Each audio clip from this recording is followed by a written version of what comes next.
I dreamt up a hunt, and I was going to go on it last year, but border got shut down. But I'm going to run up to Churchill, Manitoba. I think I'm going to take the train up there, and there's a train that comes out of Winnipeg and goes up to Churchill, and it's like a 2-day train ride. And you can throw decoys on the train and guns and all that stuff. And I'm going to do it. I'm going to drive up there, jump on the train, get a train ticket, head up there, because a plane ticket is like, to fly into Churchill, I could drive to Winnipeg. That's 2.5 hours for me, something like that. And then I fly into Churchill, but it's like a $2,000, $1,500 plane ticket or something like that to get up there. So I'll just hop on the train, try it out. And I was gung-ho, ready to go last year. I had everything all lined up, and then border got shut down. But the goose hunting's really good up there. May,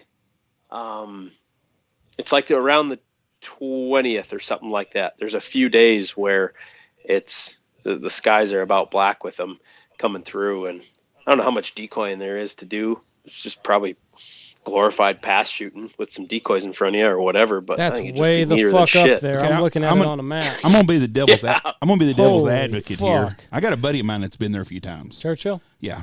Oh wow. And you're gonna end up being polar bear shit if you don't watch out. I think that's in the fall. Them bears don't leave. Spring? Yeah, I think they do. Where do they go to? I don't know. I'm going to tell my wife they do. No, they're fucking there year round. I got a buddy of mine that's a pilot, and he flew people up there, like some rich people from Fort Worth. They wanted to go up there and take fucking pictures of these bears, and he said they put you on these Tundra buses. It's got tracks on them like a tank, and it's a bus. And he said they got a little Indian guy there, and he takes you out, or Eskimo or whatever they are, takes you out there, and he would blow a whistle. And when he blew a whistle, you were supposed to run and get on the bus. And he said when you get on that bus, you're supposed to run all the way to the back of the bus, not step at the front door. And he said they practice this shit. He said he asked that guy, he said, you got on some new Nikes. He said, I thought you said you couldn't outrun them bears. He goes, I ain't got to outrun them bears. I just got to outrun one of y'all. But he said these fucking bears would come up and look in the windows and shit at him, standing flat-footed. And you're going to be out there in the fucking goose spread, right? Yep. You can do it. Good luck. If there's anybody that can do it, it's Cory Loeffler. I'm going to try it. That would be a hell of an adventure. I mean, are you going to you going to Uber a truck? Yeah. Yep. You can rent Suburbans up there, no problem. Oh, that would work. They're cheap. They're cheap too. That's because they don't tell you about the polar bears. Some guys don't come back. Yep. That's how they get you up there. In Ontario, there's a place called Polar Bear Provincial Park, and you're way north of that. So I'm telling you, it's fucking Bear Central. Mm-hmm. Oh yeah, Churchill, Manitoba is polar bear capital of the world. Evidently. So, and they don't bother you? Just tell my wife that they migrate. They migrate the North Pole or something. Or try to get a bunch more life insurance. Yeah, they get on the sea ice and then they just leave. They're not there in the springtime. They're calving somewhere. Now, you've hunted in Canada before, right? A lot of times, I'm assuming. Oh, yeah. Yeah. When we hunted in Canada, in Texas, when you go park the truck and you got to walk back to the spread, you ain't got to worry about shit. A coyote ain't going to bother you. A wild pig ain't going to bother you.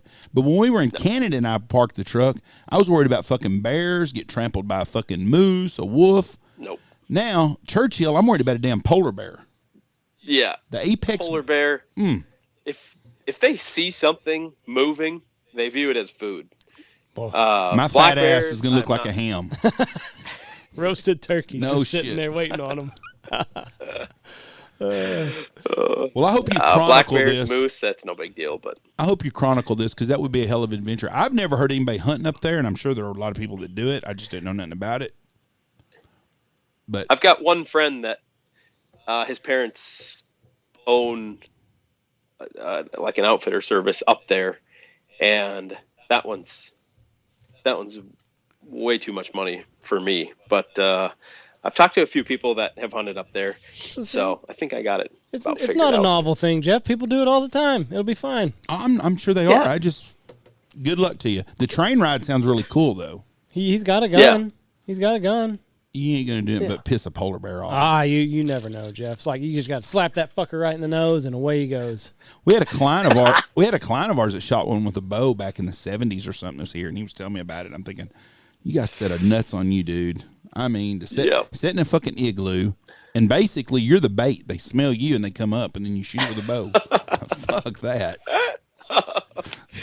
No, I'll pass. I wonder what your poundage has to be on something like that. Surely you got to. I don't know anything about bow hunting, but I'm assuming you have to ratchet that motherfucker up to have some oomph on that arrow.